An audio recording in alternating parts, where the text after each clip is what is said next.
"No man shall ever find my tomb." That's what, according to rumors, Cleopatra once said. Rumor has it really wasn't about the gender. She wanted no living soul to disturb her, and I think she meant that no human would ever discover the location of her grave.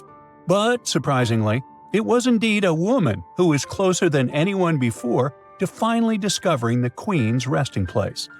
Meet Kathleen Martinez Berry, a criminal lawyer turned archaeologist. She got so intrigued with Cleopatra's story that she packed her bags and went to Egypt with no official support and even no permission from the authorities. All she had was pure determination to find the queen's tomb. Now, you could say Kathleen had always been ahead of the game. She skipped grades in school, mastered piano, chess, swimming, and martial arts, and grew up listening to top intellectuals debating in her home. And she even got her law degree at just 19, and archaeology was her side passion. She had never actually been to Egypt, never dug up a single artifact. But her fascination with Cleopatra went all the way back to an argument with her father in 1990. That day, she walked into his library looking for a copy of Antony and Cleopatra by Shakespeare. Her dad, Fausto Martinez, a professor and legal expert, casually called Cleopatra a seductress. Kathleen wasn't having it. She fired back, arguing that history had been totally unfair to Cleopatra. The Romans, she said, wanted to destroy her reputation, and for centuries, people had just believed their version of the story. The debate went on for hours, and in the end, her father admitted maybe he had judged Cleopatra too harshly. That conversation changed everything for Kathleen. From that day on, she read every ancient text she could find, especially Plutarch's account of Cleopatra and Mark Antony. The more she learned, the more convinced she became that Cleopatra wasn't just some queen who fell for the wrong guy. She was a genius, playing a dangerous political game to keep Egypt independent. And the more she read, the more she started thinking, what if everyone had been looking for Cleopatra's tomb in the wrong place? That thought stuck with her. When she was caring for her second child, she earned a master's in archaeology. Multitasking. That reignited an obsession that would take over her life, uncovering the truth about Cleopatra. Even though most experts believe that Cleopatra's tomb, along with the final resting place of 13 other Ptolemaic rulers, lies somewhere beneath modern-day Alexandria, Dr. Martinez has a different idea. She believes Cleopatra was buried at Taposiris Magna, an ancient temple dedicated to Osiris, the Egyptian deity of the afterlife. But she still needed an ancient foundation plate. These plates, about the size of a smartphone, were placed beneath important temple structures and often contained inscriptions explaining when and why the temple was built. If she could find a plate that confirmed the temple was dedicated to Isis, Cleopatra's patron deity, she'd have solid proof that this was the right place to look. Nothing could deter Martinez. She excavated the entire temple site, digging deeper than anyone before her. Her team found coins with Cleopatra's name and face stamped on them. It meant Cleopatra had a direct connection to this site.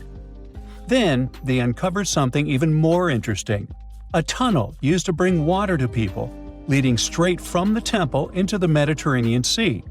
So, if parts of the temple had already sunken into the water, could Cleopatra's tomb be down there too?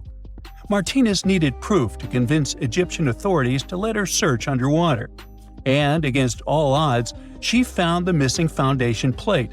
On it, the pharaoh offered a large area of Nubia to deity Isis. That was it, the confirmation she needed. The temple was indeed dedicated to Isis, proving her theory wasn't just speculation.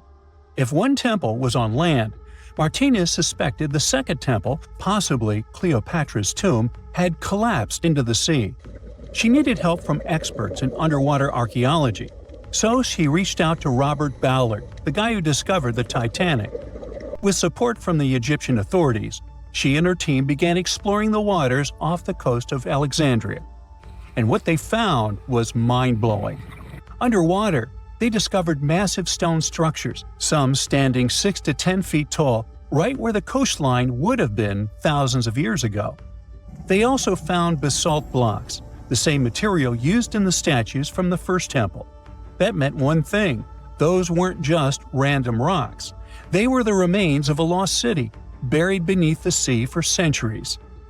Now, we can only wait and see whether Martinez and her team will be able to unravel one of the greatest mysteries of the past left by the outstanding woman that was Cleopatra. Here's some backstory. After her father, Ptolemy VII, passed away, Egypt's throne went to both Ptolemy VIII and Cleopatra, or so it seemed. Cleopatra, just 18 at the time, allegedly married her 10-year-old brother. Yeah, ancient royalty had some different customs, though there's no solid proof of that. But sibling love didn't last long. Young Ptolemy decided he wanted all the power for himself and tried to push Cleopatra out. Forced to flee the country, she didn't just sit around feeling sorry for herself. She raised an army, ready to march back and take what was hers. That's how, at 21, she was already in the Sinai Desert, leading an army and planning her return to the throne. Now, by that time, Cleopatra had already been locked in a powerful political, and not only political, alliance with Julius Caesar. In June 47 BC, she gave birth to a son, Ptolemy Caesar, better known as Caesarion, who, many believe, was Caesar's child. But that didn't stop her from playing by Egyptian royal rules. And her husband number 2, her other brother, Ptolemy XIV. Yep, despite her ongoing affair with Caesar, Cleopatra married yet another sibling, because, in her world, keeping the throne in the family was the name of the game. Now, marriage aside, Cleopatra's bond with Caesar stayed strong. She even traveled to Rome with Ptolemy XIV for a state visit. But instead of playing the role of a dutiful queen, she stayed in Caesar's private villa by the Tiber River. But after Julius Caesar lost his life in 44 BCE on the Ides of March, Cleopatra's political standing became shaky. To make matters worse, her brother-husband Ptolemy XIV passed away soon after, and some suspect Cleopatra had a hand in it, leaving her as the sole ruler of Egypt. Meanwhile, back in Rome, Mark Antony was rising to power as Caesar's presumed successor. Wanting to size up the Queen of Egypt, he summoned Cleopatra, and she did not disappoint. Sailing into town on a lavish barge, dressed as a deity, Cleopatra made quite an entrance. Antony was instantly mesmerized, so much so that he left his third wife back in Rome and followed Cleopatra to Alexandria, where their relationship turned into a full-blown royal affair. The two had 3 children together.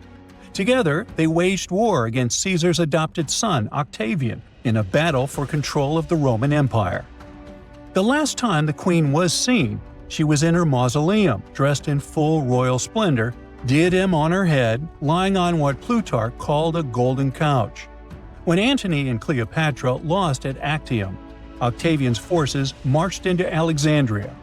Cleopatra apparently knew the end was near, so she locked herself inside her mausoleum, surrounded by gold, silver, pearls, and priceless art. Those were the treasures she threatened to burn rather than let the Romans take them. Antony, meanwhile, wasn't going to let the Romans capture him alive. He wounded himself with his own sword, but before he passed away, he was carried to Cleopatra's side. She held him as he took his last breath in her arms. A little over a week later, Cleopatra made her own choice. Rather than face humiliation as Octavia's prisoner, she ended her life. Legend says it was the bite of a deadly asp, though history isn't quite clear on that. At the time, Cleopatra was only 39. Sounds like a rather full life to me. In November 1922, a boy walked through the desert mountains of Egypt and discovered some ancient steps carved into the rock. Subsequently, this find became one of the world's largest and most significant archaeological discoveries. This step was part of Tutankhamun's untouched tomb. Archaeologists found about 5,000 ancient objects, including jewelry, fabrics, painted vases, and funeral masks. You've probably seen one of them. It has become one of the most recognizable attributes of ancient Egypt. More than 100 years have passed since then, and now humanity has finally become close to another large-scale discovery, the tomb of Cleopatra. This queen was the last active ruler of the Ptolemaic kingdom of Egypt, who sat on the throne from 51 to 30 BCE. There are many ancient records about Cleopatra, her reign, and her unusual personality, but until now, no one has discovered the secrets about her passing away in the burial place. So, one archaeologist, Dr. Kathleen Martinez, has been studying ancient records and temples around Alexandria for decades and concluded that the tomb of the queen should be located under the ancient city of Taposiris Magna, founded in 280 BCE. It was a big city on the northern coast of Egypt where tens of thousands of people were engaged in trade and industry, and it seems that Dr. Martinez's guesses turned out to be correct. She and a group of archaeologists have discovered a secret underground tunnel near Alexandria with a length of about 0.8 miles. It was cut into the rock under Taposiris Magna's temple. During further excavations, they found many things that indicate Cleopatra's tomb lies in the tunnel's depths. It's also possible that she is buried there together with the Roman commander, Mark Antony. According to ancient records, Cleopatra and Mark Antony loved each other and together opposed the Roman Senate, which declared Antony a traitor. The fact that natural disasters have occurred on the territory of Taposiris Magna for thousands of years can complicate the excavations. Earthquakes and floods destroyed the city and possibly flooded its underground tunnels.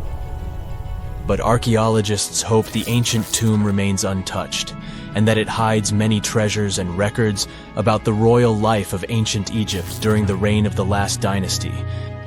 There's a chance that excavations will go underwater and in the mud. This will require much time and funding, but archaeologists are sure it's worth it. Anyway, it's too early to say that Cleopatra is really buried there, but scientists have found many things in the tunnel that confirm this, including clay pots, dozens of coins with the image of Cleopatra and Alexander the Great, as well as a bust with the image of the Egyptian queen. Cleopatra is still one of the most popular personalities in Egypt, on an equal footing with Ramesses III and Tutankhamun.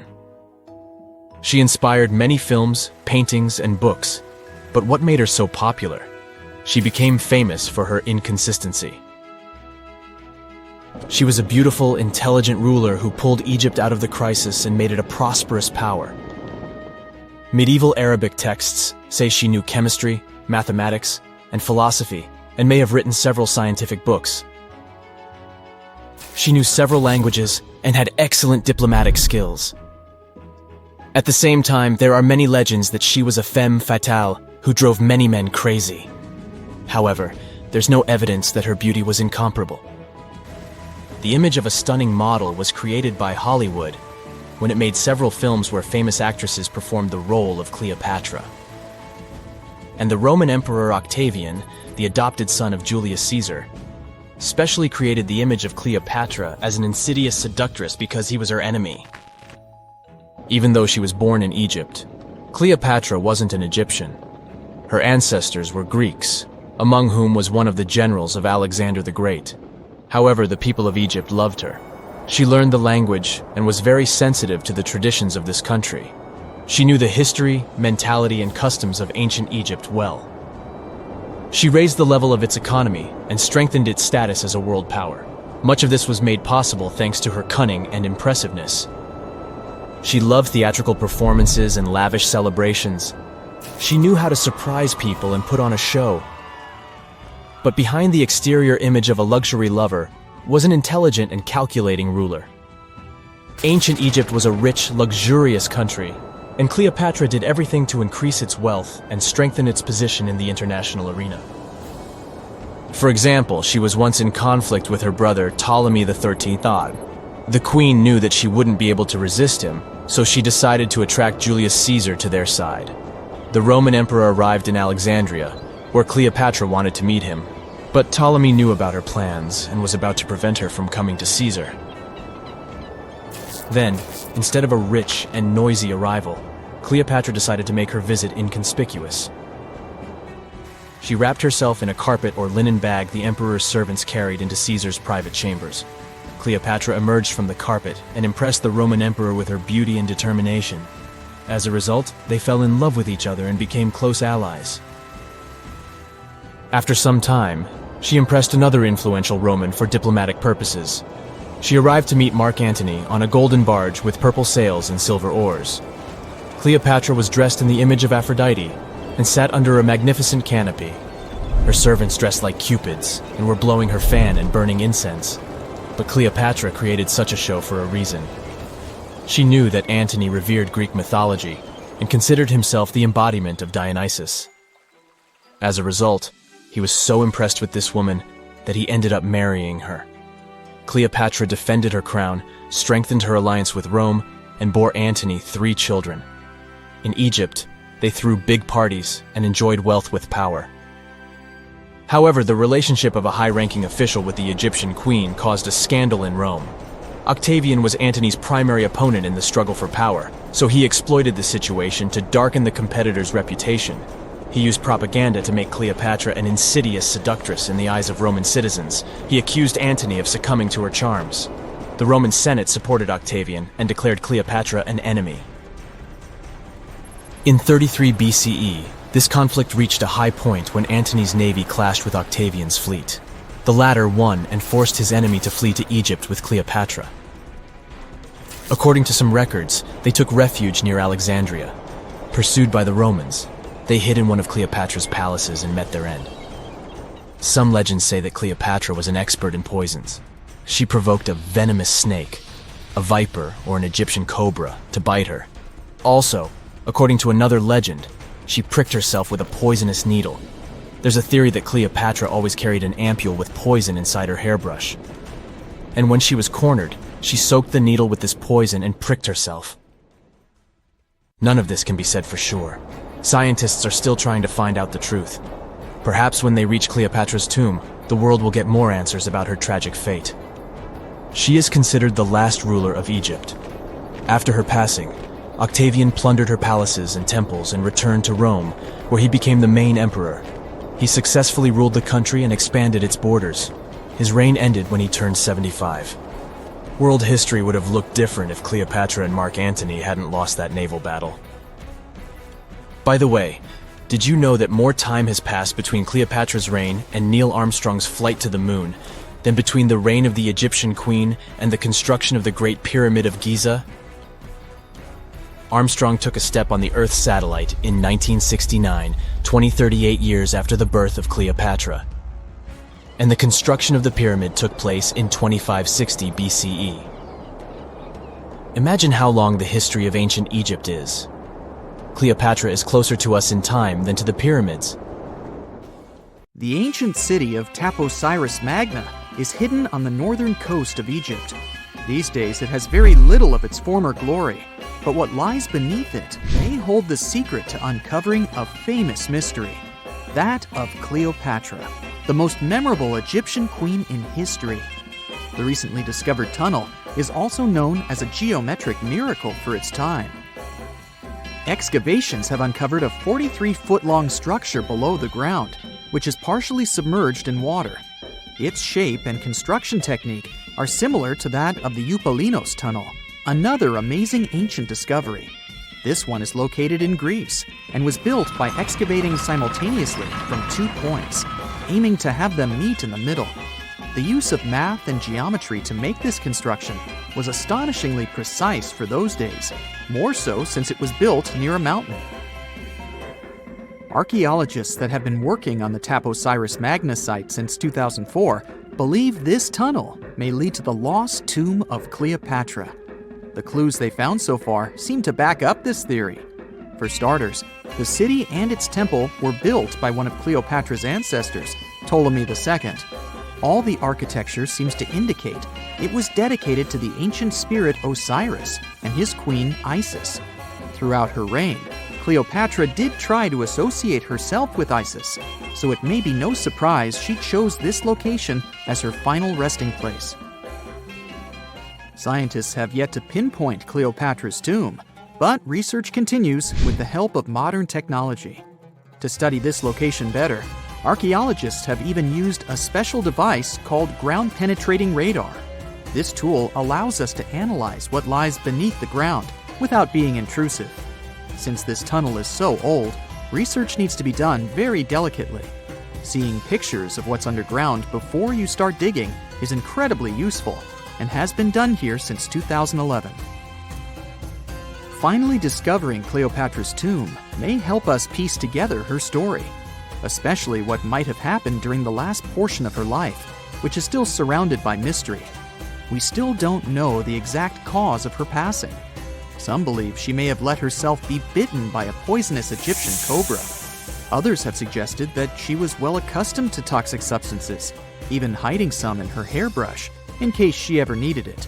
But that's not to say she chose to use it on herself. We do have a lot of other interesting information on Cleopatra that's equally as impressive, like the fact that she had a stylist. Most of the images you've seen depicting this famous queen show her wearing black eyeliner. This look was put together by Airas, a woman known to have been her personal beautician. She traced the long line from her eyes to her temples, a makeup technique still used today to enhance the eyes. Airas was an important figure throughout Cleopatra's life, known also as her confidant and close friend. There are even theories that suggest Airas was there by her side when she passed away. Despite her well-thought-out looks, Cleopatra wasn't as pretty as she's described. Or at least, that's what recent research has pointed out. Sure, if we look at movies and modern imagery, she's depicted as this incredibly beautiful woman with symmetrical and delicate features. However, if we look at coins showcasing her image from back in the day, her looks are rather average. Her image on the coins might have been adjusted, too, to make the queen look stronger in the eyes of her people. So there is no trusted source available to confirm her image, but her description in most pieces of ancient literature speaks of her other qualities, like her voice and personality, not of her beauty. Cleopatra might have been the most famous Egyptian queen to this day, but she wasn't the first choice. She did have an older sister, Berenice, that was initially supposed to take the throne. Berenice passed away before she could do that, so Cleopatra took on the role and began investing in her education. She traveled throughout the country quite frequently, so she could become accustomed to her people and their needs. She was only 18 when the responsibilities were passed down to her, and immediately gained popularity because of her intelligence and education. Her taste in literature was quite good too. She was known to be a fan of Homer, the famed Greek philosopher and poet. Cleopatra loved to write as much as she loved to read. There are even claims that she wrote a book on medicine and cosmetics, but we have no evidence to this day that such work ever existed. Part of being a great leader back then meant you had to speak multiple languages. Cleopatra clearly understood that, and that's why she's rumored to have known many languages to varying degrees. Some archaeologists suggested she spoke Greek, Egyptian, and Ethiopian, as well as many Arabic dialects. She might have even spoken Latin, but there's little evidence to support this claim. She might not have had angelic looks, but Cleopatra was really careful with the way she looked, even with her diet. She was known to have enjoyed simple meals, including a variety of fish. Since she lived close to the Mediterranean Sea, it's really no surprise. As a treat, she liked to eat stuffed pigeons, which she also served to her guests. Other dishes on the menu included vegetables and fava bean soup. Fruits and nuts weren't missing from her diet either, and she was also a big fan of honey. Recently, a team of experts has even tried to recreate her famous perfume. Think of it like the ancient equivalent of Chanel No. 5. Cleopatra was known to be a fan of luxurious scents, which she believed could even influence how people treated her when they met. The basis of this scent is myrrh, a resin gathered from a local tree. Other ingredients added to the mixture were also found back in the day, like cardamom, olive oil, and cinnamon. The results may not be quite as delicate as the perfumes we know and use today. Its consistency was way thicker, and the scent lasted way longer. When she was at the height of her power, Cleopatra might have been the richest person in the world. Back in the day, she ruled over a territory that stretched across the Mediterranean, from modern-day Libya in the west through Egypt to Syria in the east. This is the largest territory ever ruled over by a woman. In today's currency, her worth might have been somewhere around $95 billion. The calendars we use today may have been introduced by Cleopatra herself. She presented the idea of leap years and leap days to Caesar, the Roman emperor she was known to have been close with. Taking her advice, Caesar made these adjustments part of the official Roman calendar. The ancient Egyptians already knew the year was longer than precisely 365 days. They discovered this by studying the brightest star in the sky, called Sirius, and concluded that a year is actually 365 and 1/4 days long. It was Elizabeth Taylor that famously introduced Cleopatra to pop culture when she played her in the 1963 film bearing the same name. Up until that point, it was the most expensive film ever made. It was originally supposed to cost somewhere around $2 million, but ended up costing a mind-boggling $44 million. That's mostly because of script and production issues. To make this iconic movie, producers created 79 sets from scratch, as well as over 26,000 costumes for the cast. Elizabeth Taylor's Cleopatra costumes alone cost somewhere around $200,000. Thankfully for the producers, the movie made headlines and was well received by critics, making it a box office success. A lot of people associate Cleopatra with another famous Egyptian ruler, King Tutankhamun, nicknamed King Tut. Surprisingly, apart from both of them being Egyptian pharaohs, they have nothing else in common. For starters, King Tut lived around 1,300 years before Cleopatra did, and there is also no connection regarding their ancestry. Cleopatra had Macedonian Greek roots, while King Tut was a native Egyptian. Miles and miles of yellow sand, treeless mountain ridges, and scorching hot sun over your head. And suddenly, something you'd never expect to come across in a barren desert. A small group of overexcited people. They're as happy as you would be if you'd won a lottery. They've just found an ancient tomb, once flooded with its walls in bad shape. But the stuff they discovered inside proves that this is the burial site of one of Egypt's most mysterious pharaohs. Historians have been hunting for his tomb for years, but no one expected it to hide ancient treasures. Fast forward. After careful examination of the site, Egyptian officials have announced the discovery of the tomb of King Thutmos II. It's the last missing tomb from Egypt's 18th dynasty. And this is also the first royal tomb found since King Tutankhamun's was discovered in 1922, in more than 100 years. A team of Egyptian and British archaeologists found the tomb in the Theban Mountains area, west of Luxor, near the famous Valley of the Kings. Before this, the site was only known as Tomb C4, but during their excavation, the team found clear evidence proving it belonged to King Thutmos II. Archaeologists actually found the entrance and main tunnel leading to the tomb in 2022. But at first, they thought it belonged to a queen because it was near the graves of Thutmos III's wives. It was also close to Queen Hatshepsut's tomb. Originally, it was prepared for her when she was just a royal wife. But everything changed when she became pharaoh. But we'll talk about this twist of fate a little later. But soon they realized that their discovery was much more significant. They found alabaster jars with Thutmos II's name and the words "deceased king" written on them. That's when they realized that the tomb was actually his final resting place. Sadly, Thutmos II's tomb has seen better days. According to the head of Egypt's antiquities sector and the leader of the Egyptian excavation team, the tomb suffered major damage from ancient floods not long after the pharaoh's death. Water swept through the burial chamber, likely destroying or displacing many of the original artifacts. Much of what had been once inside the tomb was moved elsewhere in an attempt to salvage it. The researchers found out that the tomb had a basic design, with an entrance, a sloping main corridor, and a burial chamber. The corridor was coated in white plaster and rose about 4.5 feet above the floor of the burial chamber.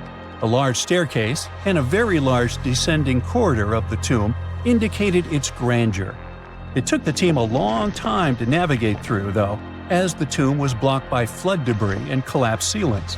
Only after crawling through a 32-foot passageway with a small 16-inch gap at the top, the worst nightmare for those of us with claustrophobia, were they able to reach the burial chamber. There, they were in for another surprise. They cleared the debris, expecting to find the crushed remains of a burial beneath. But the tomb turned out to be completely empty, and it was not due to robbery. It had been deliberately emptied. The researchers soon realized that the tomb had been flooded since it had been built underneath a waterfall. It happened just a few years after the king's burial, so the contents of the tomb were moved to another location. That's why there was a second corridor in the tomb. It was most likely made to help remove King Thutmos II's body from his flooded tomb. Despite the damage, the excavation team made some really exciting discoveries. They found traces of mortar decorated with blue inscriptions, yellow stars, and fragments from the Book of Amduat, one of the most significant funerary texts in ancient Egypt.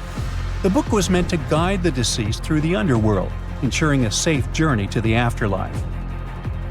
Now, how about we sneak a peek at ancient Egypt's 18th dynasty? It was all about conquering lands, expanding the empire, and building jaw-dropping monuments. Some of the biggest names from that era, Thutmos I and Thutmos III, both legendary warrior kings who left their mark in history. Thutmos I was a fierce fighter who led major military campaigns, pushing Egypt's border further south than ever before, all the way to the fourth cataract of the Nile. His victories gave Egypt access to new trade routes, stronger political ties, and more wealth. His conquests were so significant that they were recorded in the tombs of his top officials. Thutmos III, sometimes called Thutmos the Great, took things even further. He was not only an incredible military strategist, but also the commander of Pharaoh Hatshepsut's armies before becoming king himself. He led between 17 and 20 military campaigns, winning every single one and expanding Egypt's empire to its peak. He even created the world's first navy. Thutmos III is often remembered as Egypt's greatest warrior pharaoh.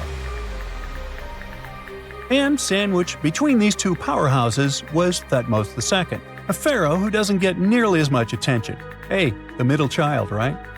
His reign lasted only about 5 years before he passed away at around age 30 in 1479 BCE. He is kind of a mystery. No one really knows what he accomplished. For the longest time, even the location of his burial site was totally unknown. His body was actually found in the 19th century. It was just lying around in the mortuary temple of Deir el-Bahari, in a secret chamber where priests used to hide royal mummies centuries after their original tombs were looted by grave robbers. In other words, Thutmos II's body must have been moved from his original resting place at some point in history to protect it. During his lifetime, Thutmos II made at least one major impact on Egyptian history. He married his half-sister Hatshepsut. That might not sound like a big deal, but it helped her become Egypt's greatest female pharaoh after he passed. The catch? She kept her stepson, Thutmos III, off the throne for decades. When he finally took power, he erased her name from history out of spite.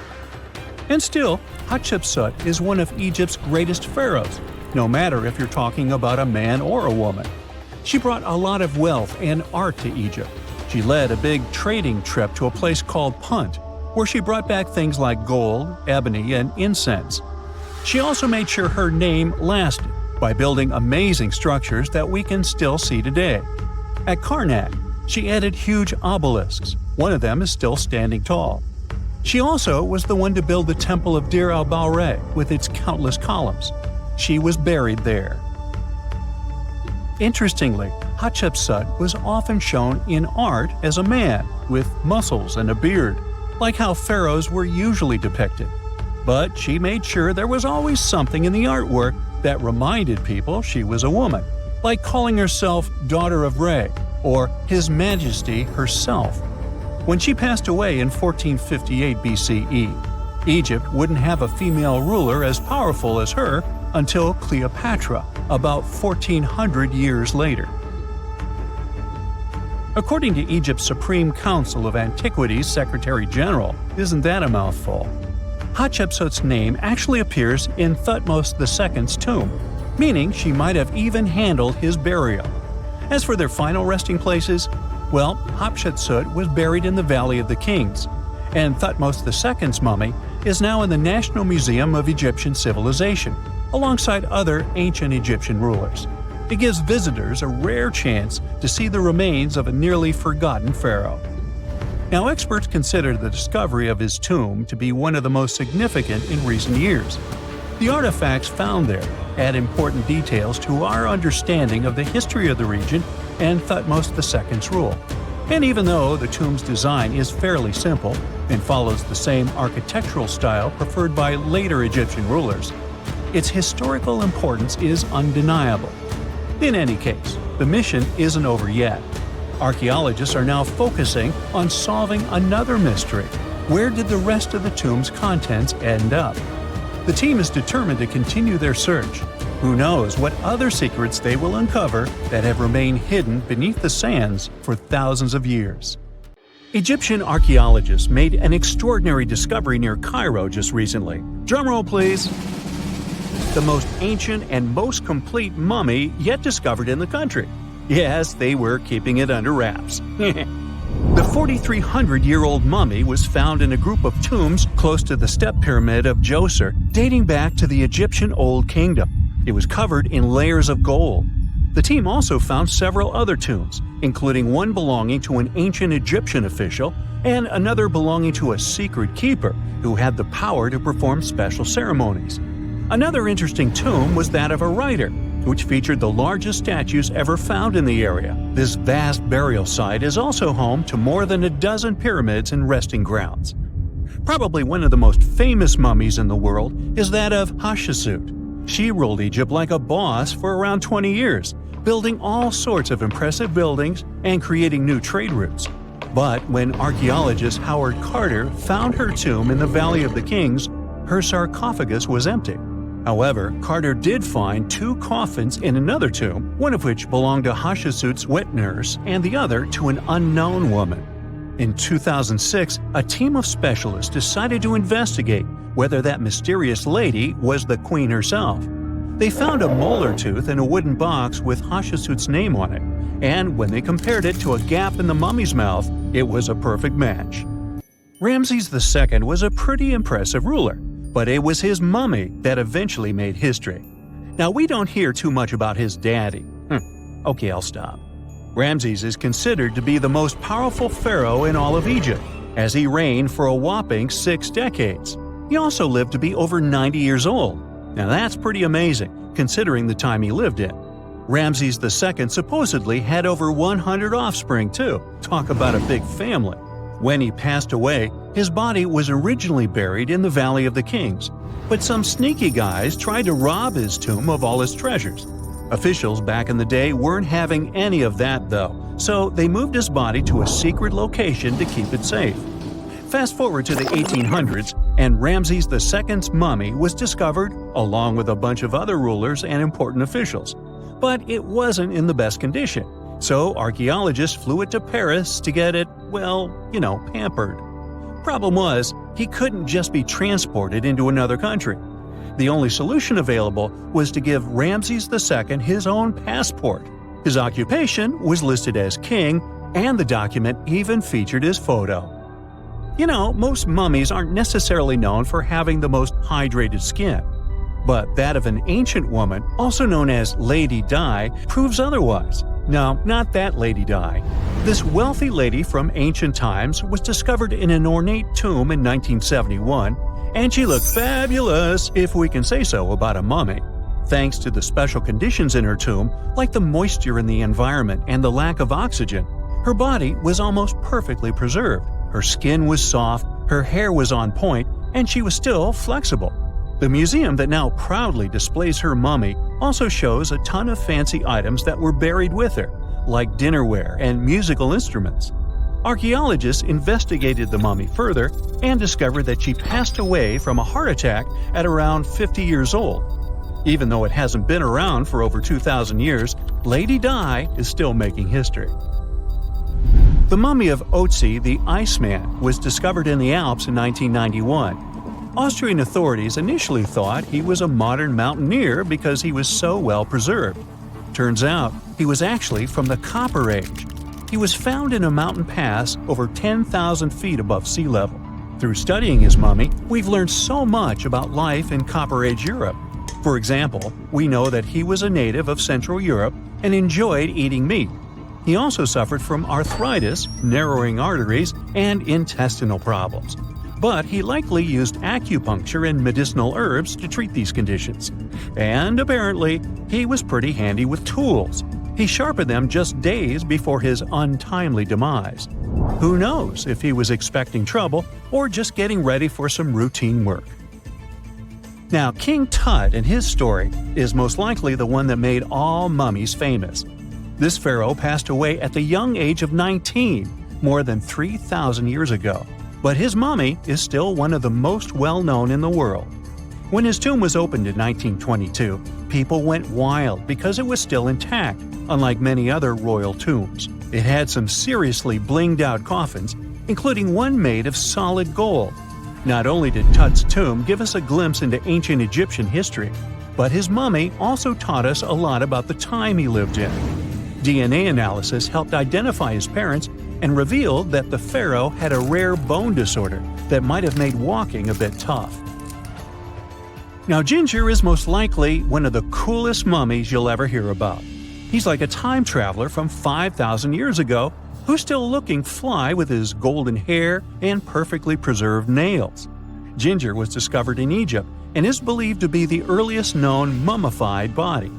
Before people even knew about mummification, they used to place bodies in shallow graves in the hot, dry sand. And since the sand absorbed all the water, bacteria couldn't reproduce and the body was preserved naturally. Now, scientists are not sure if Ginger's preservation was intentional or not, but since he was buried with some pottery vessels, it's likely that whoever buried him knew some serious preservation techniques. If you want to meet Ginger in person, he's currently chilling at the British Museum. One Dutch art collector bought a statue from Asia and ended up finding a weird discovery. The statue contained a mummy hidden inside. Unfortunately, the body was too fragile to move, so they had to leave it there. The coolest part is that this mummy is over 1,000 years old and was on display for 200 years before being encased in the statue. When scientists did a CT scan, they found out that the mummy was filled with paper scraps covered in writings. Experts think he might have done this thing called self-mummification, which is a pretty intense process involving a special diet and tea that makes your body less prone to bacteria. Only a few people could handle this ritual, and those who managed to do that were seriously respected. No other Egyptian queen has baffled scientists and historians like the stunning Nefertiti. Based on her statues, she was known for her slender neck, wide eyes, and high cheekbones. Her name translates to "the beautiful woman has come." Talk about living up to your name, huh? Even though she wasn't a pharaoh herself, Nefertiti still managed to leave a lasting impression. Written records suggest that, as a wife and queen, she held an incredibly influential role. Because of her power, she was indeed admired, but she also managed to make quite a lot of enemies throughout her life. She was also related to King Tut, but not biologically. Rather, she was his stepmother. So far, locals have yet to identify her mummy, but that may soon change. A local Egyptologist who has been busy excavating tombs in the Valley of the Kings has found two mummies that he believes could be Nefertiti and her daughter. According to specialists, we may soon finally get a definitive answer about the identity of these two mummies. And if one of them does turn out to be Nefertiti, we could be in for a real treat. DNA analysis and CT scans of the mummy could give us the most complete and accurate image of the queen that we've ever seen. It's crazy to think that we've only scratched the surface of what lies beneath modern-day Egypt.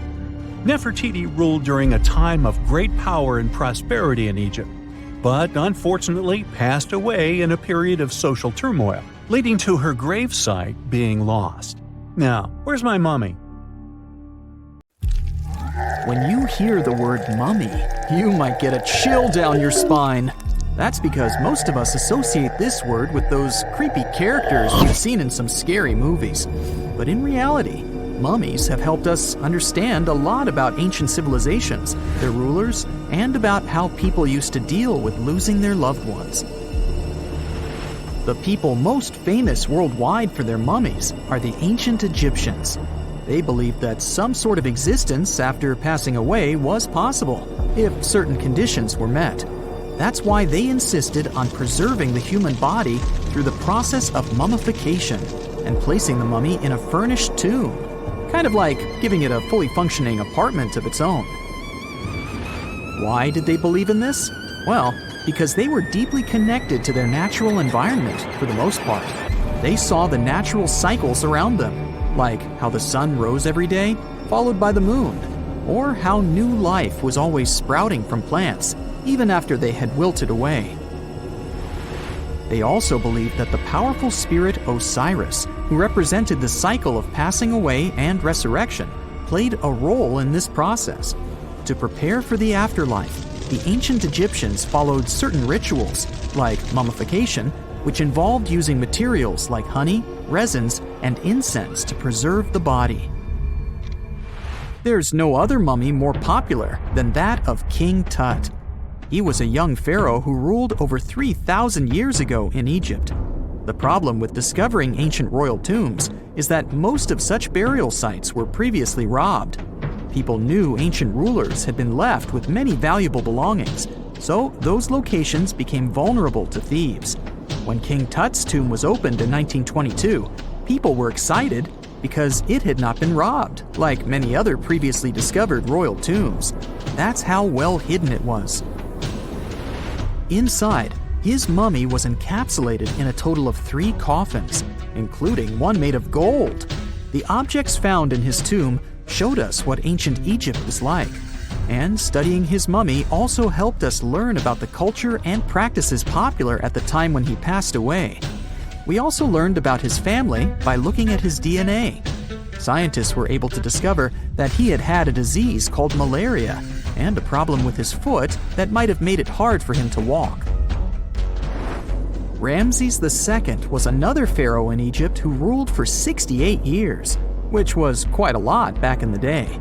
He was known for his expansion campaigns and building projects. Many objects from his time as a ruler still exist today, including a large statue of him. Ramses II was about 6 feet tall and lived to be about 90 years old. After looking at his mummy, scientists concluded that he may have had a medical condition that affected his spine. Now, remember those thieves I mentioned before? They are probably the reason why Ramses II ended up in a plain coffin in a secret collection of royal mummies at Deir al-Bahari, which was rediscovered in 1881. Thankfully, archaeologists were able to identify him because his journeys had been recorded on his wrappings. The process was really tedious too. In fact, in ancient Egypt, the mummification process could take a staggering 70 days to complete. A special person would say a very specific speech while delicately handling the body and drying it out using a type of salt called natron. They also used linen and resin to make the body look more lifelike and to wrap it in cloth. The tomb was equally as important for ancient Egyptians. The walls of King Tut's tomb, for example, were adorned with intricate artwork that depicted his journey to the afterlife, from his burial procession to his passage through the underworld. The ancient Egyptians believed that everyone made this journey after passing away, and they filled their tombs with items and paintings to help the person in their spiritual travels. Additionally, the walls of the tomb were decorated with spells from a special book, which contained a collection of poems that the Egyptians believed would help people reach the afterlife. And speaking of how important this journey was, people also placed food in these ancient tombs.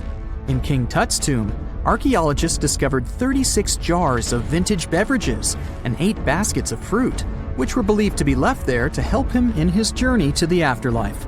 The Egyptians believed that traveling to the afterlife took a really long time, so they left a lot of supplies, such as food and water, to sustain their loved ones. Pharaohs also generally had numerous luxurious garments and beautiful jewelry in their tombs to ensure that they would have a fashionable journey. These items included various types of linen clothing, such as tunics, scarves, gloves, and headdresses, as well as a lot of gold jewelry with precious stones, like bracelets, buckles, pendants, necklaces, rings, and even precious depictions of insects for protection. Some were also deposited with fans made from ivory and ostrich feathers to keep them cool in the afterlife. Some ancient rulers were even placed in their forever apartments along with boats. For example, Pharaoh Khufu built the Great Pyramid at Giza as his tomb, and a large ship was found inside. King Tut, however, was buried with multiple boat paddles, but no actual boat. Instead, he had 3 chariots and numerous walking sticks made of precious materials, perhaps indicating he'd rather travel to the beyond by land, not by water. Amongst the most interesting objects found near ancient mummies are bottles of oils and perfumes. If rulers were supposed to be fashionable, why not smell nice too, right? Also, some of them had some ancient kinds of board games, most of them made out of precious materials like gold or ivory. One of those games was called Senet. It was very popular amongst the ancient Egyptians and very similar to modern-day chess. The ancient Egyptians may have the most famous mummies out there, but they weren't the first to invent the procedure. In fact, it all started in South America with an ancient civilization named the Chinchorro. As far as we know today, these people were the first to mummify their loved ones that had passed away. They did it somewhere around 2,000 years before the Egyptians started their own rituals. Sure, we can tell a lot about ancient rulers by studying these mummies, but until recently, we had no idea what they really looked like during their lifetime. Not so long ago, though, some very special mummy paintings were found by archaeologists studying ancient Egyptian objects. These mummy portraits are highly detailed paintings of individuals that were made while they were still alive. Such paintings were often painted on wood, as opposed to the classical portraits we all know about, which are painted on canvas. They are known for their realism and beauty, and have even been used by researchers to diagnose diseases by comparing them to the corresponding mummies. Some of these portraits also include depictions of jewelry, which was later found on the mummies. The recent discovery of these mummy portraits in Central Egypt is significant, as it marks the first time in over a century that such paintings have been found. Mummies appeared all around the world naturally, too. Mummification can occur without people intervening because of natural conditions, like extremely cold or hot environments, places with a lack of oxygen, or accidental exposure to chemicals that preserve the body. These conditions don't allow bacteria to grow, resulting in the body remaining more or less intact. Famous Otzi was one of these mummies. We know today he was a man who lived around 5,000 years ago in Europe. But upon his discovery in the Alps in 1991, Austrian authorities initially believed that he was a modern mountaineer because of how well preserved the body was. However, after the Iceman was removed from the glacier, it was determined that he was actually from the Copper Age. A gruesome discovery took place in Egypt some years ago. You want to hear about it? 16 human hands, carefully buried in 4 eerie pits. They didn't look too much like human hands at first, since they were abnormally large, but they were. Weirdly, there were only right hands. No left hands were in sight. It turned out that it points to the practice of an ancient dark ritual. Old Egyptian art and tales talked of a ceremony where warriors would present the right hand of their adversaries as proof of victory and ask for gold in return. Egyptians believed in the afterlife, so cutting off someone's hand meant you cut off their power eternally. Guaranteeing this type of defeat was interesting to the winning party. Here, the fight was between Egyptians versus Hyksos, who lived in what was once known as Canaan. Egypt has always been the center of some history-changing findings, and some time ago, this papyrus was found. If we stretched it open, it would be just a tad bigger than the height of a skyscraper. The world's tiniest skyscraper, which is located in Wichita Falls, Texas. When humans didn't write on their notes app, they wrote on this thing, made from the medulla of a papyrus plant. Around 2,000 years ago, ancient Egyptians wrote something reminiscent of a book where they describe most of their funerary traditions and their visions of the afterlife.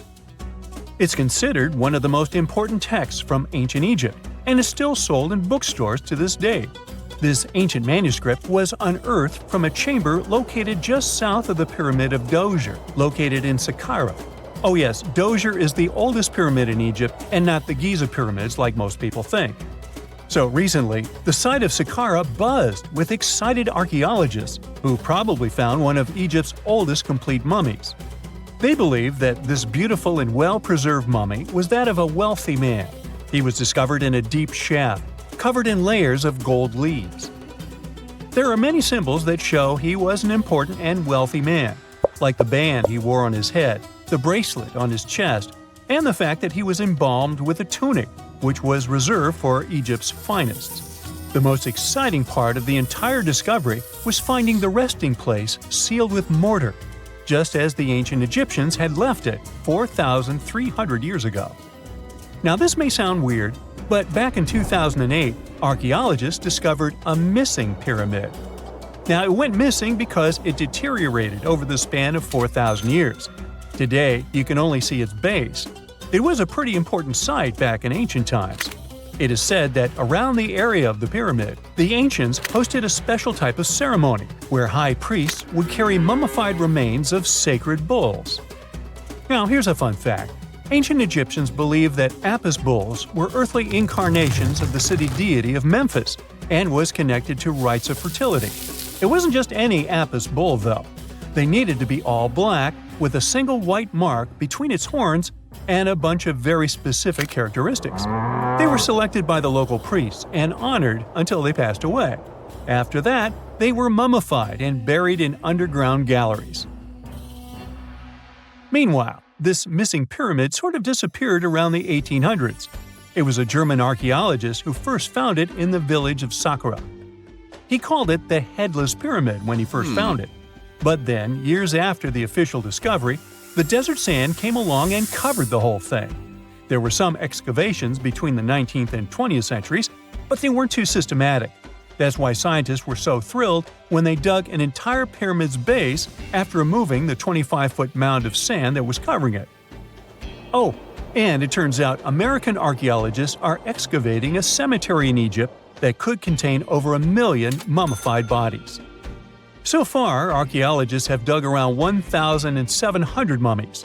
One of the main differences from other classic Egyptian mummies is that these people weren't kings and pharaohs.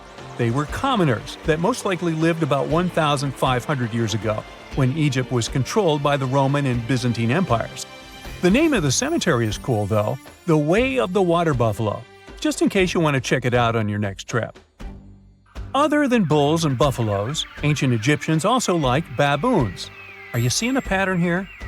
In the beginning of the 20th century, archaeologists discovered a site filled with mummified baboons in a place called, guess what? The Valley of Monkeys.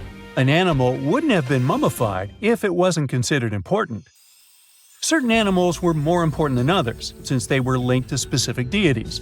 Jackals were connected to Anubis, the ancient god of the afterlife, and cats were likened to the female deity Bastet. Baboons were a pretty big deal, since they were believed to be connected to Thoth, the deity of wisdom and advisor to Ra, one of Egypt's supreme deities. The archaeologists who studied these animals weren't too happy. They think these baboons were kept inside and were deprived of sunlight for most of their lives. They had extreme vitamin D deficiencies and they were poorly fed. Maybe Thoth got angry with these baboon keepers. Just a guess. Since there's never a boring day for archaeologists in Egypt, they also found human mummies with golden tongues. Since Egyptians were all about the afterlife, they believed that golden tongues might help a person speak once they pass to the other side. I mean, it's a long shot, but hey, why not? Some of these mummies were placed in wooden coffins with goods, such as necklaces, pottery, golden artifacts in the shape of lotus flowers and scarab beetles, and iPhones. Just kidding. A new temple was also unearthed recently in Egypt. Scientists believe it was dedicated to honor Zeus Cassios. That deity would be a cross between Zeus, the almighty Greek deity of the sky, and Mount Cassius. While digging around the Sinai Peninsula in Egypt, archaeologists spotted 2 pink granite columns poking out of the ground, and bingo. They believe these columns represented the temple's front gate and collapsed during an earthquake many years ago. And speaking of deities, there weren't only super serious deities. Recently, scientists unearthed a golden ring in a city south of Cairo. No, Frodo, it's not magical. It was a normal gold ring, but it had the depiction of the deity of fun, officially named Bes. This deity is often described in sacred texts as a happy, chubby dwarf. Today, many tattoos we get are sorta deprived of any sense and are made of aesthetic purposes only. In ancient Egypt, though, women would get tattoos as a token of protection for childbirth. That's what scientists think, at least. Around the Nile region, scientists found some mummies that had well-preserved tattoos, which is a rarity since the skin deteriorates so easily. 2 of these women tattooed their lower backs, and the drawings were simple. They were mostly pictures, including that same chubby dwarf we just talked about, Bes. He also had a side hustle as the protector of women during childbirth. Now, would you believe me if I told you ancient Egyptians invented robots? No? Well, that's because that's not entirely true. Sure, they were astronomers, mathematicians, and engineers, and somehow they also squeezed an eccentric invention into that package. An automated deity some scientists called Hathor. This wooden statue had been in the Metropolitan Museum of Art for years before someone noticed its secret. With the help of an X-ray machine, specialists discovered a mechanical operating system inside it. The pulley-like axis goes from the statue's shoulder to her left leg. When the system rotates, the statue raises and lowers her hand. Hey, pick me! Pick me! I got my hand up! Let's face it, most ancient tombs have been looted at least once. No matter how scary the rumors could have been, most mummies were open to. But one. This is the Bashiri mummy, and it puzzles everyone so much that nobody dares to see what's inside. Meet Howard, but you must know him already if you're into Egyptian history. He's primarily famous for discovering King Tut's tomb back in 1922. But few people know that before this revolutionary discovery, he had probably found another mummy. It happened in 1919, and it goes by several names, either the Bashiri mummy or the mummy of Pacheri, or the untouchable one. Some reports say that Howard stumbled upon the Bashiri mummy in Luxor's Valley of the Kings, just where he would later find Tut's tomb. Despite this find, not much is known about this particular mummy. The reason why it's still unharmed in any way is not because of some superstitions, but because nobody is sure that they can undo what they do if something goes wrong. The mummy is so intricately wrapped that researchers never unfurled it for fear of irreversible damage. The golden rule of anyone who works with antiquities: if you're not sure you can't make it better or preserve it unchanged, do not touch it. History knows many examples of ancient relics ruined beyond repair, say Ecce Homo, or smiling statue restoration. The delicate fabric that covers the mummy's face has this cool design that kind of looks like a pyramid. The researchers are not 100% sure, but this might be the only one of its kind with that embalming style. But without knowing the ancient technique, it's next to impossible not to ruin the mummy while unwrapping and wrapping it back. Back in the day, people, both experts and looters, would unwrap mummies for all sorts of reasons, mostly to study them. Luckily, these days, we have advanced tech that lets us check out what's inside a sarcophagus without having to unwrap anything. After taking a closer look at the Bashiri mummy, researchers figured out that it belonged to a man who was around 5.5 feet tall and lived during the Ptolemaic era, which makes this mummy roughly 2,300 years old. The Egypt Museum shared that the X-ray scan also uncovered an inscription of the guy's name, but it's a bit tricky to tell if it says Pacheri or Nenu, adding to the intrigue. The museum also pointed out that the fancy casing the mummy is in features all sorts of decorated scenes. You can see the mummy lying on a bed, flanked by deities Isis and Nephthys, along with the 4 sons of Horus. Plus, there are 2 images of the funerary god Anubis at the feet of the casing. By the way, Bashiri mummy is not the only one that has remained untouched. This is Isetemkebde, and Gaston Maspero, a French archaeologist, made the decision to leave her mummy untouched, wanting to keep her resting peacefully since she was in such amazing shape. He did mention, though, that her tomb had been raided long ago. Thanks to some X-ray work, we learned more about the mummy. The scans revealed a few artifacts still wrapped up with the wife of a high priest, including amulets around her neck, right arm, and forehead.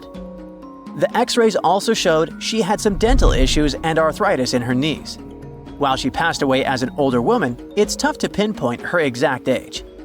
However, various sources from her son's reign indicate that she was held in high regard in the kingdom. Isetemkebde served as the sister wife of Penejam II. You got me right, they were related by blood and were siblings, but back then it was pretty common to get married this way to preserve the purity of the bloodline. Say that to Habsburg, duh.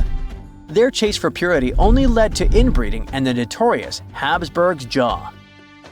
Right, I guess we should not judge ancient Egyptian rules and morals, but what we can say for sure is that both Bashiri and Isetemkebde were incredibly lucky to stay untouched. The odds were not in King Tut's favor, though. The researchers' work hit him hard. The tomb itself was discovered in 1922, but it wasn't until 1925 that the nested coffins were opened during an excavation. The outer coffin, held together with silver pins, opened up to show another coffin shaped like a mummy, decorated with colorful glass and flower garlands. There were worries about the king's mummy because it had been exposed to moisture. The middle coffin was pretty heavy and didn't have any handles, so they had to be super careful taking it out. Inside the innermost coffin, which was solid gold and wrapped in a red cloth, they found the royal mummy, and this all went down on October 28, 1925. Tutankhamun's mummy, measuring about 6.07 feet, fit snugly into the innermost coffin, which was 6.17 feet long. You can already tell there was a problem, right? Imagine how hard it is to extract something as fragile as an ancient dried-up mummy, especially when there's not much room for maneuver. Plus, the mummy looked sus. It was pitch black. Howard Carter, the lead archaeologist of the expedition, estimated that around 2 buckets worth of oils had been poured over the mummy. But care had been taken to avoid the mask and feet. It was made to preserve him better. The body was positioned at a slight angle in the coffin, and there was a noticeable difference in the amount of dark oils on the right and left sides, indicating that the coffin might have tilted while being lowered into the sarcophagus. This oil created moisture inside the coffins, and over time, it reacted chemically, which Carter described as a sort of slow, spontaneous combustion, leading to the carbonization of the linen wrappings. Unfortunately, the combination of heat and moisture took a toll on the mummy's trappings as well. The crooked flail fell apart, the resin scarab cracked, and the threads holding the hands and mummy's bands started to decay, making everything quite fragile. Plus, the oils hardened over the years, effectively gluing the mummy and mask to the coffin's bottom. To try and separate the mummy from the inner and middle coffins, they were placed in the sun for several hours, reaching temperatures of 149 degrees Fahrenheit. Despite this effort, the mummy remained stuck, so the initial examination had to be done right where it was. The first part of Tutankhamun's mummy the researchers checked out was his lower legs and feet, meaning they started the examination from the bottom up. As they peeled back the bandages, they uncovered the first of many treasures wrapped up with the king. They took their time to carefully document and photograph everything they found. The inner layers of bandages were in pretty bad shape, mostly turning to dust, making it tough to figure out how everything was originally wrapped. Still, the overall methods matched what was seen in other nobles' mummies from that time. Lots of folded linen pads were used to shape the torso and thighs. The outer and inner bandages were made from fine linen, while the middle layers were coarser. They had some intricate bandaging around the shoulders and chest with a similar style around the groin. Each limb, along with fingers and toes, which were fitted with gold caps, was wrapped separately. Tutankhamun even wore gold foil sandals on his feet. They hoped to separate the mummy from the coffin by removing the outer bandages, but the resins had stuck the body to the coffin. So, the researchers ended up chiseling it out. To do this, they had to cut the torso in half at the hips and disarticulate the arms to continue unwrapping. Each part was treated with hot paraffin wax for stability, and later the hands and feet were reattached with resin. Finally, they used hot knives to detach the head from the mask. To check the teeth, it was decided to make an incision around the jaw and neck, which was later fixed with resin. So technically, the scientists did all they could to preserve the mummy, but still, in a way, it ended up being damaged beyond repair. What do you think? Should they have left it in the coffin? Or did they do the right thing? Let us know in the comments. Imagine working 7 days a week on a large-scale construction site. You, along with thousands of others, carry millions of stone blocks and put them on top of each other according to a complex system. You work without modern construction equipment. You have no air conditioning or constant access to water. It's so hot outside that you can fry eggs on the road. You've been building the pyramid for decades, and now, when it's finally done, you enjoy the result of the colossal work of thousands of people. You're looking at a giant cultural monument of global value that will freeze in time and amaze people for tens of thousands of years. A few thousand years have passed. People in the 21st century see the pyramids and are like, wow, I can't believe humans have built this. Yeah, the people who built the pyramids wouldn't have appreciated such a theory. But actually, there are reasons to believe that people built it using some fantastic technology. From the outside, it seems the Great Pyramids are just big triangles of stone. People just put some heavy blocks on top of each other, and that's it. In fact, the design seems too perfect to be true. The pyramid consists of more than 2 million blocks. They lay so close to each other and are so even that you couldn't squeeze even a thin sheet of paper between them. Scientists still can't figure out the exact technology for building the Egyptian pyramids. One of the biggest and most famous is the Great Pyramid of Giza. This huge construction, well known all over the world, has one big secret. There should be a capstone on top of the pyramid. It's a triangular-shaped stone block, a small pyramid on top of a huge one. It's also called a pyramidion. The builders of ancient Egypt made it out of granite and limestone and covered it with gold. No records or old drawings prove that there was a pyramidion at the top of the Great Pyramid of Giza. But there's another ancient Egyptian structure with such a triangle, the Red Pyramid. It was built before the Great One, and its capstone has survived to this day. Archaeologists have found and reconstructed it. But where could the capstone of the Great Pyramid be? It's a mystery that still has no answer. Some are sure that some thieves have stolen it from the top. Maybe they just climbed up and pushed the pyramidion down. It makes perfect sense. The capstone was probably the most valuable element of the pyramid. Many scientists and archaeologists still don't know its exact purpose. Some believe that this peak covered with gold glorified the pharaohs. The capstone reflected moonlight at night and illuminated the entire space around it. During the day, the capstone reflected sunlight with its shiny surface. You could have noticed it from afar. The top of the pyramid was a kind of guiding star for lost travelers. All other stone blocks of the pyramid consist of limestone. People polished them to make them look shiny. In the past, they were even glowing and reflected light. You could see glowing pyramids from space, although they looked like tiny lights.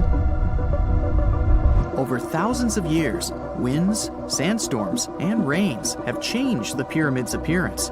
If people had taken care of them all this time, they would have looked like something out of science fiction movies, or the pyramids from Las Vegas. But unfortunately, we will never see their original appearance.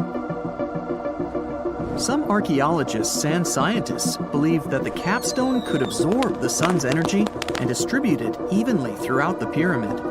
no one knows precisely why the Egyptians needed this technology. There's a theory the pyramids are ancient energy systems. The pharaohs applied this energy to use some unique technologies that were more advanced than all the achievements of the 21st century. And the triangular shape of the pyramids was ideal for boosting this electromagnetic energy. In theory, solar radiation, or electromagnetic forces, accumulated at the top of the pyramid, filled the inner rooms, and then went down the walls to the base. Any surface distortion could prevent the flow from spreading, so they had to create a perfectly smooth surface. That's why they installed the blocks so that nobody could squeeze a needle or razor blade between them. Many people believe in this theory because they built the pyramids from limestone. This material can hold energy inside itself. In the inner part, they created granite deposits to cause air ionization, that is, to create an electric charge. They also dug channels under the pyramid for water to transmit electricity. And at the top, they put a gold capstone, the best conductor of electricity. So, this is how you get a great power generator. Different cultures used similar technologies to create electricity all over the world. But these are all theories. If it had been working, humanity would have used these technologies today. There are mentions of the metal industry, chemistry, engineering, physics, mathematics, and astronomy in some ancient records. Most scientists don't believe in all these things. We know the detailed stages of the technology's development in different cultures. In the 21st century, scientists, historians, and anthropologists can track the evolution of all modern devices. If people had created some technological inventions in ancient times, the history of the world would have looked different. Perhaps all the achievements of antiquity could have been wiped off the face of the earth by global cataclysms, and it can happen to us. Just imagine how people would dig up a laptop in 5,000 years. Perhaps they wouldn't understand what kind of device it is. Another Egyptian wonder surrounded by mystery is the statue of the Sphinx. The Egyptians carved it out of a single massive piece of limestone about 4.5 thousand years ago. But scientists still don't know the exact date of its construction or who built it. People painted the Sphinx in different colors, so it looked much brighter and more vivid in the distant past. It was shining just like the Great Pyramids. Anyway, time hasn't only changed its appearance, but its name too. Initially, the Egyptians called it Horemheb. The Greeks renamed it the Sphinx about a few hundred years after it had been built. The Sphinx emphasized the greatness of the rulers of Egypt. It also performed a symbolic function of a watchdog guarding the tomb of the pharaoh and the paths leading to it. This version sounds realistic, since archaeologists have discovered many secret entrances at the foot of the Sphinx. Perhaps these rooms and intricate tunnels lead to underground halls with treasures. And treasures don't always mean gold and jewelry. According to legends and theories, the Sphinx guards the Hall of Records, the storage of all humankind's knowledge. The information about the ancient mythical state of Atlantis could be there. You can find many detailed maps of the internal dungeons of the Sphinx on the internet. They show structures 12 stories deep under the statue. It looks like a small city filled with gold, scrolls of knowledge, and various ancient artifacts. But don't believe all these maps. These are just theories. Several thousand years have passed, but people have very little information about it. Archaeologists know that there are still many strange and exciting things about the Sphinx that are still undiscovered. Some locals are afraid to research because they believe they can awaken something terrible from the underground depths. Therefore, it's mostly scientists from other countries who conduct the excavations. In 1998, scientists discovered strange tunnels leading to empty rooms under the Sphinx. They realized that some people tried to get there through tunnels in the past, and maybe those people took all the treasures that were there. One of the legends says that some powerful artifact lays beneath the Sphinx. Its technology can change the whole world, but the locals are hiding it because it can damage the planet. Some believe that you can find evidence of unknown technologies painted on the granite walls in the pharaoh's tombs. But most likely, these paintings and signs tell us the myths and legends of ancient Egypt. But what if Egyptian symbols and drawings are detailed instructions for using ancient technologies? What if the locals that lived at that time thought, people in the future won't be able to get energy themselves. Let's leave some detailed instructions for them. Anyway, there are many riddles and theories. In reality, the search for answers is a dangerous undertaking, since it's not easy to get into the underground halls. Excavations can ruin the structure of the entire Sphinx.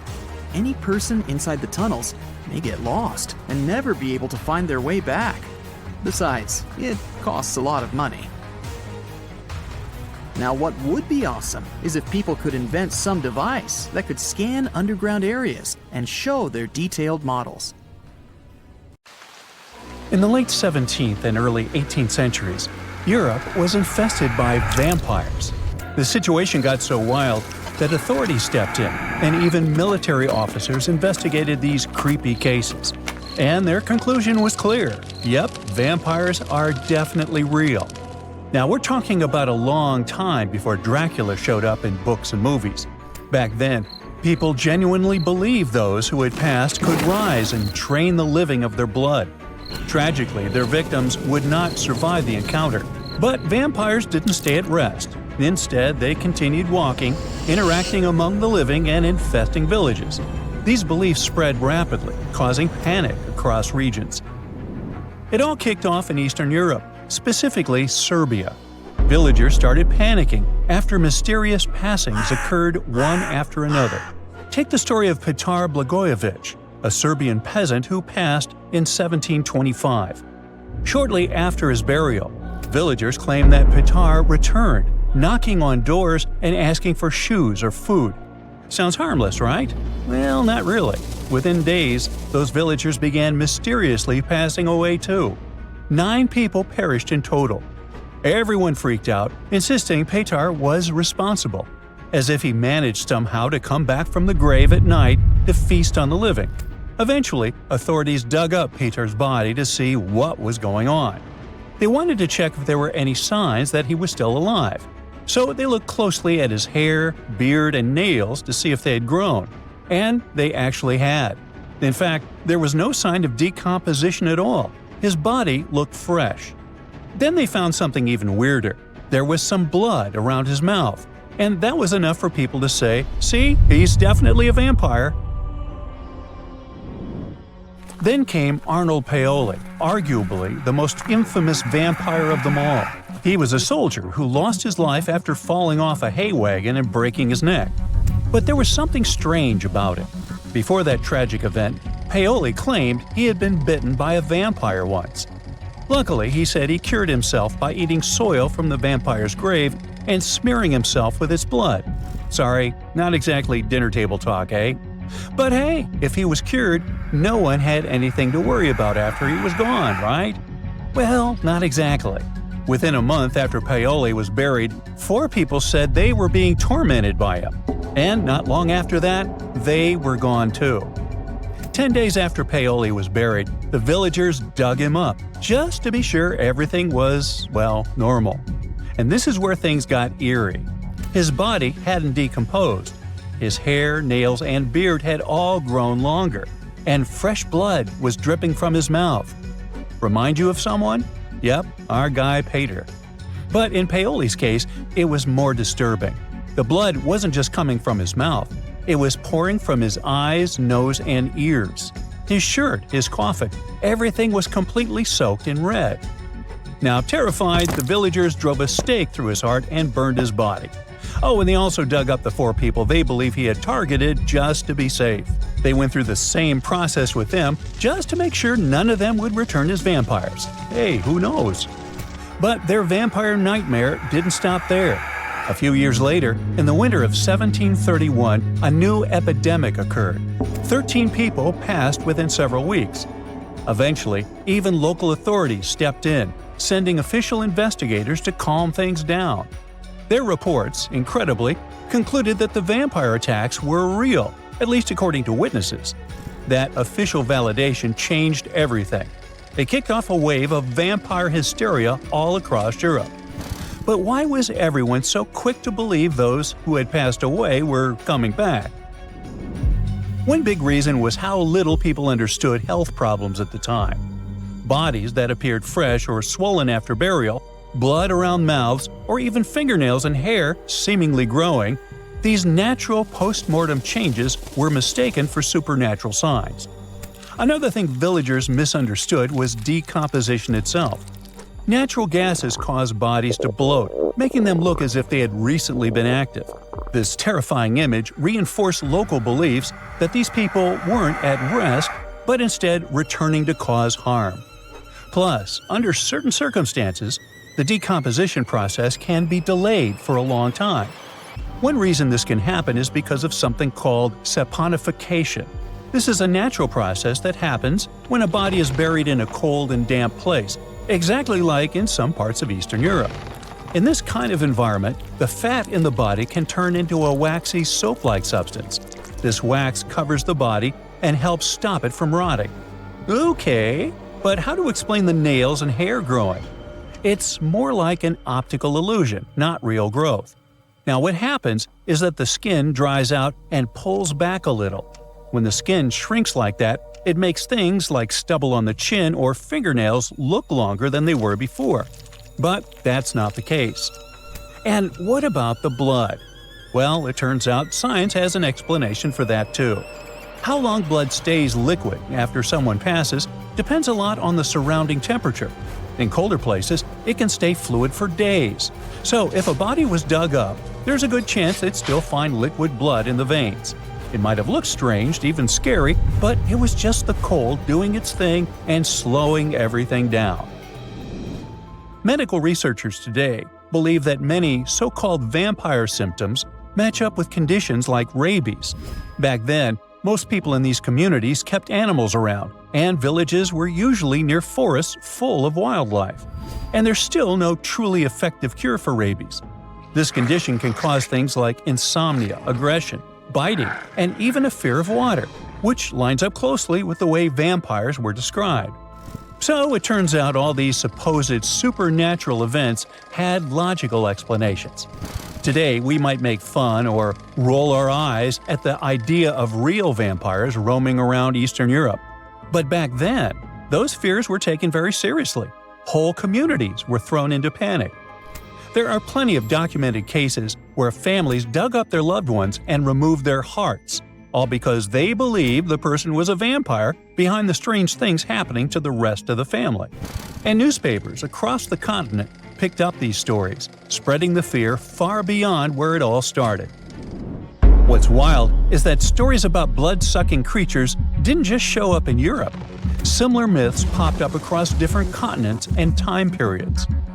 In the Philippines, for example, there is the Manananggal, a flying creature that splits in half. In Chile, they've got the Peyote, a shape-shifting being that drains blood. And in Australia, some indigenous tribes told stories of the Yaramayahu, a little red creature that drops out of trees and drinks your blood with suckers on the ends of its hands and feet. How cute. Well, back in Europe, the hysteria faded by the late 18th century, thanks to growing medical knowledge. But as you know, the legend never really went away. It just shifted into literature and gave rise to famous characters like Dracula. The author, Bram Stoker, was inspired by stories that had been going around since the 1700s, but he turned them into romanticized fictional monsters. You know, sharp teeth, pale skin, black clothes, that whole thing. And that was different from what the villagers believed they were dealing with. And, in a way, those frightened villagers weren't completely wrong. Something was draining those people's lives. But it wasn't vampires. It was just misinformation mixed with a whole lot of imagination running wild. So, next time you see a vampire movie or read a scary story, remember that behind the fiction lies a fascinating truth. A real wave of fear, confusion, and panic that swept Europe nearly 300 years ago, leaving a chilling legacy that still fascinates us today.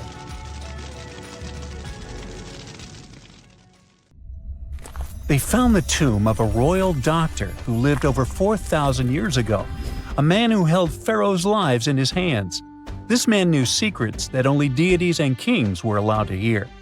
And yet, when they opened his tomb in 2024, there was no body, just vivid paintings, untouched by time, and cryptic symbols carved into stone.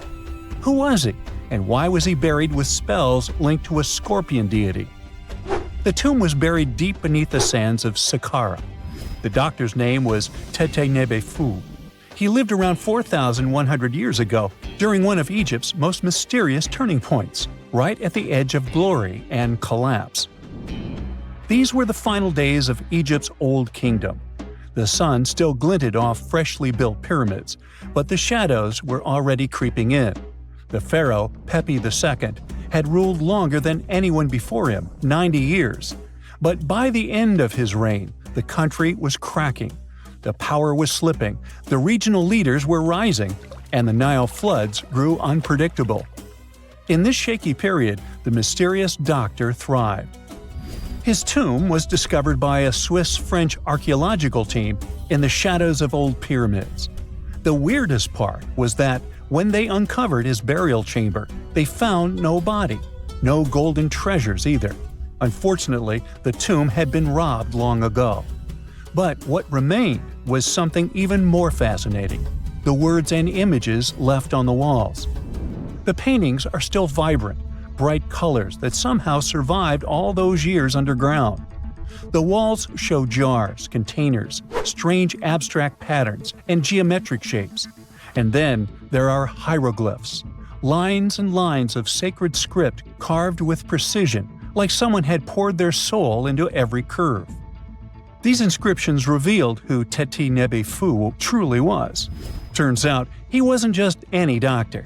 He was the conjurer of Serket.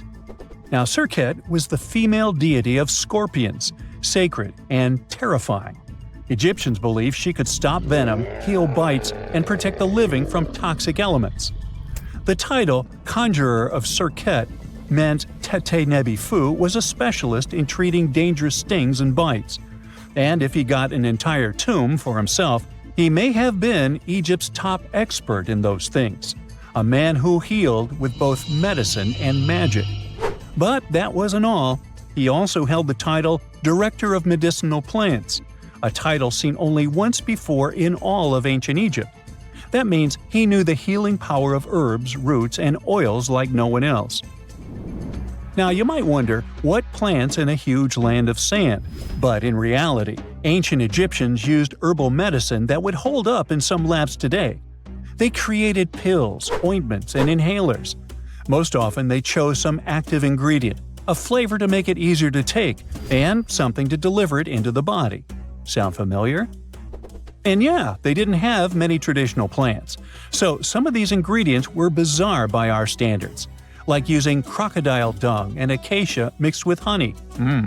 They even had formulas for anti-wrinkle creams. And apparently, our mysterious healer was also chief dentist. This title is almost never seen in ancient records. Evidence of Egyptian dentists is incredibly rare. Turns out, our ancient genius didn't just fight stings and study plants. He was also trusted with teeth and jaws, which were actually a huge problem in ancient Egypt. These people may have built wonders, but their teeth paid the price. Ancient Egyptians constantly caught grains of sand in their mouths.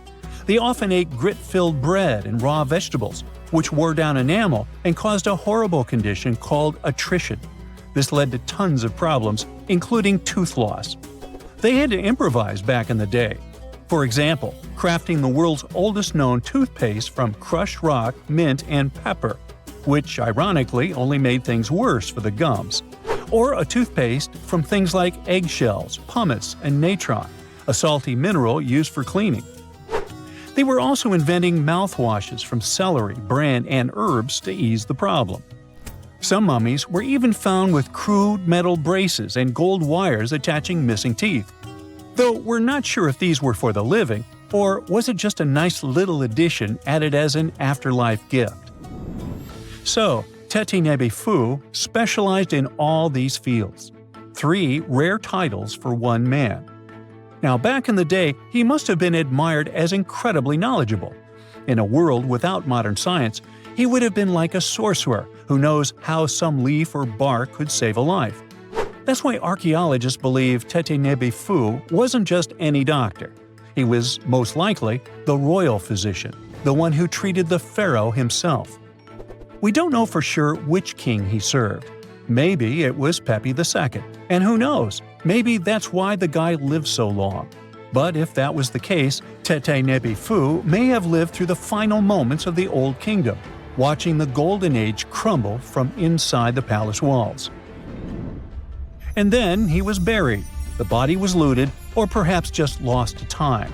But the team says they're still studying the tomb, still uncovering the traces of this incredible man. Overall, ancient Egyptians were practicing medicine on a crazy advanced level. Some practices feel familiar even today. They had hospitals, specialists, surgeries, and many more things, even medical schools. Both men and women were allowed to be doctors. They healed with various methods and practiced surgery with actual tools, scalpels, forceps, even sutures. Some doctors treated only the eyes, others the teeth, the stomach, or even what they called the hidden diseases. They knew how to clean and dress wounds, could set broken bones using splints made of wood or reeds wrapped in linen, and even prevented infections. There were even proctologists. They also built the first prosthetics, like a wooden toe with leather straps that help people walk normally again. The oldest known prosthetic is 3,000 years old. Now, the most shocking part is how they actually even tried to remove tumors. A recent study looked at a 4,000 years old skull. It belonged to a man in his 30s. There were signs of past tumors, and around 3 of them, there were marks, surgical cuts made with a metal tool. That suggests someone attempted to remove or study them, maybe treatment, maybe an autopsy. There was another skull of a woman over 50 years old. It also showed similar signs, but with healed fractures from an earlier injury, which is amazing because her treatment might have actually been successful. Being a healer in this society meant something powerful.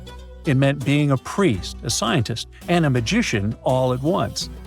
To ancient Egyptians, medicine was a necessary art, and they treated it with as much reverence as they did their deities. That's because they believed that sickness could be both physical and spiritual. So a doctor could recite a spell while applying a salve, and a lot of their treatments worked. The reputation of doctors in ancient Egypt was so strong that leaders from other parts of the ancient world, like Persia, actually sought them out. Even Homer, the Greek poet, once said the Egyptians were the most skilled healers of all. Of course, their understanding of the human body wasn't perfect. For example, they thought the heart controlled thought and emotion. They also didn't know what the brain really did. But their approach, observe symptoms, diagnose, and treat, well, that's modern medicine. Sure, they prayed over the wound, but they also healed it, didn't they? Their most famous physician was Imhotep. That guy was a true polymath, an architect, priest, and a healer who became so revered he was later worshipped as a deity of medicine. Yep, a human who was so cool they turned him into a deity. He lived 2,000 years before Hippocrates, the so-called father of medicine.